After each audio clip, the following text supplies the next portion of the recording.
ಬೊಜ್ಜು ನಿಯಂತ್ರಣಕ್ಕಾಗಿ ನಗರದಲ್ಲಿ ವೈದ್ಯರಿಂದ ಜಾಗೃತಿ ಜಾಥಾ. ನಗರದ ಹೇಮಾವತಿ ಪ್ರತಿಮೆ ಮುಂಭಾಗ ಭಾರತೀಯ ವೈದ್ಯಕೀಯ ಸಂಘ, ಪ್ರಸೂತಿ ಮತ್ತು ಸ್ತ್ರೀ ರೋಗ ತಜ್ಞರ ಸಂಘ, ಭಾರತೀಯ ಶಿಶು ಅಭಿವೃದ್ಧಿ ಸಂಘ ಹಾಗೂ ವಿವಿಧ ಸಂಘ ಸಂಸ್ಥೆಗಳ ಇವರ ಸಂಯುಕ್ತಾಶ್ರಯದಲ್ಲಿ ಸೋಮವಾರ ಬೆಳಗ್ಗೆ ಹಮ್ಮಿಕೊಳ್ಳಲಾಗಿದ್ದ ವಿಶ್ವ ಬೊಜ್ಜು ಜಾಗೃತಿ ಜಾಥಾವು ನಗರದ ಪ್ರಮುಖ ರಾಜ ಬೀದಿಗಳಲ್ಲಿ ಸಂಚರಿಸಿ ಅರಿವು ಮೂಡಿಸಿದ್ರು.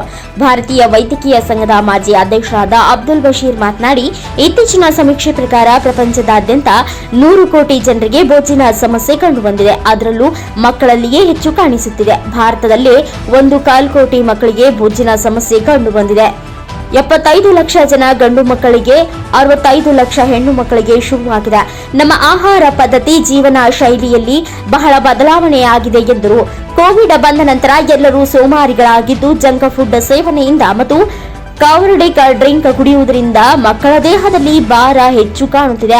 ವ್ಯಾಯಾಮ ಮಾಡುವುದು ಕಡಿಮೆ ಮಾಡಿ ಮೊಬೈಲ್ ಬಳಕೆಗೆ ಅಡಿಕ್ಟ್ ಹೆಚ್ಚು ಆಗಿದ್ದು, ಈ ಎಲ್ಲ ಕಾರಣದಿಂದಲೇ ಬೊಜ್ಜು ಜಾಸ್ತಿ ಆಗುತ್ತಿದೆ. ಈ ಬೊಜ್ಜು ಒಂದು ಸಾಮಾಜಿಕ ಪಿಡುಗಾಗಿ ಮಾರ್ಪಟ್ಟಿದೆ. ಬೊಜ್ಜು ಬಂತೆಂದರೆ ಹಲವಾರು ಸಮಸ್ಯೆಗಳು ಹಾಗೂ ನೂರಾರು ಕಾಯಿಲೆಗಳು ದೇಹದಲ್ಲಿ ಕಾಣಿಸಲು ಪ್ರಾರಂಭಿಸುತ್ತದೆ. ಸಾರ್ವಜನಿಕರು ಈಗಲಾದರೂ ತಮ್ಮ ಜೀವನ ಶೈಲಿಯನ್ನ ಬದಲಾವಣೆ ಮಾಡಿಕೊಂಡು ಒಳ್ಳೆಯ ಆಹಾರ ಪದ್ಧತಿ ರೂಢಿಸಿಕೊಂಡು ಪ್ರತಿನಿತ್ಯ ಕೆಲ ಸಮಯ ವ್ಯಾಯಾಮ ಮಾಡಿ ಸಕ್ರಿಯರಾಗಬೇಕು ಎಂದು ಕಿವಿಮಾತು ಹೇಳಿದರು.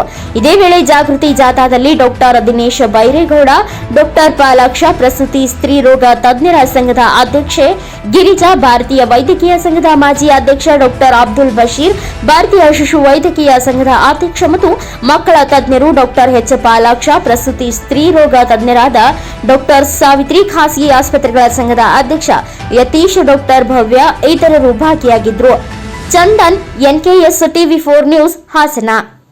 ವಿಶ್ವ ಒಬೆಸಿಟಿ ಡೇ ಅಂತ ಏನು ಹೇಳ್ತೀವಿ, ಬೊಜ್ಜು ನಿವಾರಿಸುವ ದಿನಾಚರಣೆ. ಅಂದರೆ ಈ ನಡುವೆ ಏನು ಬೊಜ್ಜಿನಿಂದ ನಮ್ಮ ಆರೋಗ್ಯಕ್ಕೆ ತಲೆಯಿಂದ ಕಾಲುವರೆಗೆ ಪ್ರತಿಯೊಂದು ಅಂಗಾಂಗಗಳನ್ನು ಕಾಡುವಂಥ ಈ ಬೊಜ್ಜು ತುಕ್ಕು ಹಿಡ್ದಂಗೆ ತಲೆಯಿಂದ ಕಾಡು ಹಾರ್ಟ್ ಆಗಿರ್ಬೋದು, ಹೃದಯ ಅಂದರೆ ನಾವು ಮೆದುಳಾಗಿರ್ಬೋದು, ಲಿವರ್ ಆಗಿರ್ಬೋದು, ಕಿಡ್ನಿ ಆಗಿರ್ಬೋದು, ಅಲ್ಲ ಯಾವ ರಕ್ತನಾಳಗಳಾಗಿರ್ಬೋದು, ಪ್ರತಿಯೊಂದು ಅಂಗಾಂಗಗಳನ್ನು ಕಾಡ್ಬಿಟ್ಟು ನಮಗೆ ತೊಂದರೆ ಕೊಡ್ತಾ ಇದೆ.